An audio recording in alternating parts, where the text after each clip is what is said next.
Well, thanks guys for sitting down and talking to me. I'm sitting here with Kyle and Ian of Digital Summer. So, you guys, are pretty localized to the Phoenix area in terms of, you're from Phoenix. Probably your biggest radio play success have been in the Phoenix area. You're out on a national tour right now, getting in front of a lot of fans that probably haven't seen you guys before. How would you describe people that haven't heard Digital Summer before? You mean as far as our sound? Yeah. What do you guys? What's your you know what? This is a great tour for us because I think Seven Dust and Drowning Pool both have elements that are very similar to our style and our sound. I think maybe if you throw in bands like Stained or Breaking Benjamin, even some of the newer bands like Atreyu, somewhere in a mix between all of that, I think is where we lie. I mean, no band likes to say, "Oh, we sound like this." Everyone's got their own sound. So, but I think we fit well with those bands. Okay. Fans have been really responsive to it too, so I think it's been a great tour for us as far as the bands. Like you said, it's been really good to us. Now, where did the name Digital Summer come from? Actually, we've all been in bands in the past. That's how we knew each other. We're actually brothers. So unfortunately, I know him for a long time. All your life, maybe? Yeah. No, we were all in bands for a while before going through high school, and then they all kind of fizzled out. We all took some time off, and then summer 4 years ago, roughly, he had just become a firefighter, so he had more time now. He was done doing that. I was out of school. Our bass player Guido and I went to school together. We were in bands before. He was out of school. We lived together at the time too. And, one day we started writing, just jamming, and decided, hey, let's do something with this. And we literally spent the entire summer. I mean, in Phoenix, it's 120 degrees here, and you don't even want to go outside unless you're going to the lake or something. But we spent majority of that summer inside recording 30, 50 songs, like just song after song after song, idea after idea after idea, just recording it and writing music. And so, like, as cliche or what as it sounds, it was literally like our own digital summer. We recorded stuff, we wrote music, and it was and it's always tough too coming up with a band name. Someone throws the name out there, and like 2 of the 5 or 1 of the 5 likes it, and like everybody's got their own ideas, and it's the only one we all agreed on. It's the only one we all agreed on, because after we had talked about it, it was kind of like it fits, and I'll be real. At first, I was like, that's kind of a weird name, but we get a ton of people who are like, I love your name, I love it. And then what's good too is we get a lot of people that haven't heard of us who are like, Digital Summer. They're kind of like, I don't know about the name, but like reuse that because we've already grabbed their attention now. Right, it's kind of a hook for you. We've already got your attention, whether you like the name or you don't like your name. You're curious, and then that's why we rely on our live show and our CDs and our songs because then we have to make that impression one way or another. So I'd rather get their attention and then prove ourselves than just be another crappy band name that nobody even pays attention to. Right. Now, was that the first time you guys as brothers had actually kind of started jamming and writing songs together, or did you grow up playing music a lot? Kyle had been playing. Kyle's actually a guitar player too. Right. He does a lot of writing for Digital Summer.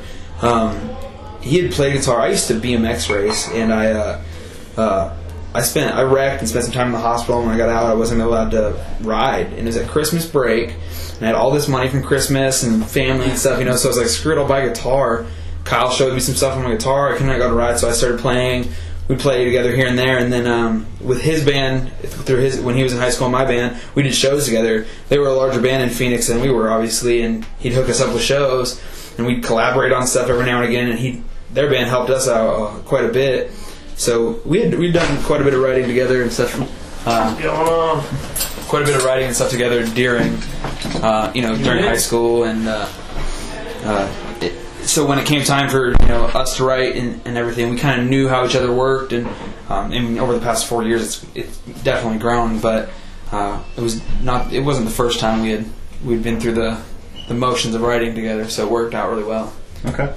Now, not surprising, a lot of new bands start out independent. They self-finance. I think one of the things that is interesting about you guys is you've chosen to stay independent. So you had some good commercial success with your first CD, but you're coming out with your second CD on your own. Do you view that as necessity, or is there a particular reason you guys have chosen so far to stay independent? I'll try to do the abridged version. Okay, I'm sure it's a very long story. It's a very long answer. It's not a it's not a new question, but it's kind of like the question all the time. And the thing is, you know, like if we were all just 18-year-old kids out of high school and didn't know what we were doing, then we would have taken some of the deals that came our way. I'm sure we would have been told, I don't even say what labels, but we would have told certain labels, yeah, let's do that, and ran with it. But we pride ourselves on being good business people. And if you look at a lot of record deals, basically it's like having a credit card at an 80% interest rate. I mean, realistically, it doesn't make sense other than you need the capital to get going. Well, it seems like, you correct me if I'm wrong, because you guys are much closer to me, but there's really two aspects to getting a label deal. One is the money up front, right? Being able to finance the recording and the videos and the marketing. And the other is the distribution side of things, is being able to get your CD into... Correct. You know, I was going to say retail, but, you know, it's probably as important now to get in online. Right, and that's just it. And because we're at a very interesting time in music, music has never been more readily available to consumers, and there's never been more of it than right now. Yet artists have never made less than right now. It's kind of a weird shift in the industry, and so because of that, we've managed to find a few doorways that people said don't exist. On the independent side, like we're in Best Buy and Hot Topic, and we're on iTunes and all those things, you know. And a few years ago, they were like, "Well, you need a major label to do that." That's not the case anymore. There's plenty of avenues out there now where you can do your own distribution. Granted, you need to come up with the financing to do so, but that's what we've been able to do with sponsors and touring and things like that.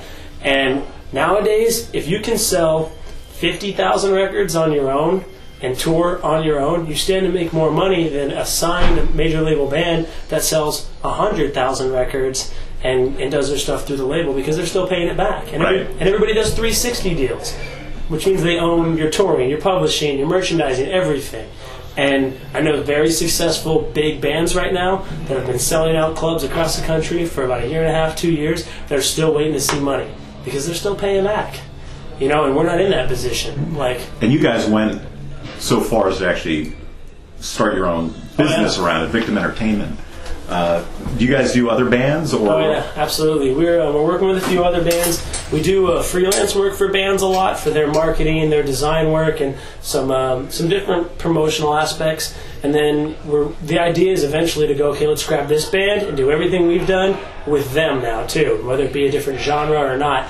And we have services. We have our own printing company, graphic design, you know, marketing, promotion, website, all that stuff. And we print all our own apparel. We print apparel for other bands on the road. We do marketing and promotion for other businesses.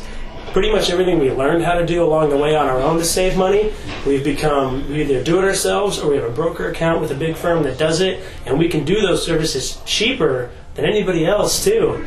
And because it's just kind of the side gig for us, we can afford to print flyers cheaper than a normal place does. Right. You know? And so bands that work with us, they save themselves a lot of money, a lot of hassle, and I mean, it's good for both of us. And how many bands do you guys have right now with Victim Entertainment? We don't have bands particularly, because we do us, and then me and Ian actually have a side project called Tragedy Machine. Tragedy Machine. You can look it up on iTunes and stuff, and we're working on that on the side.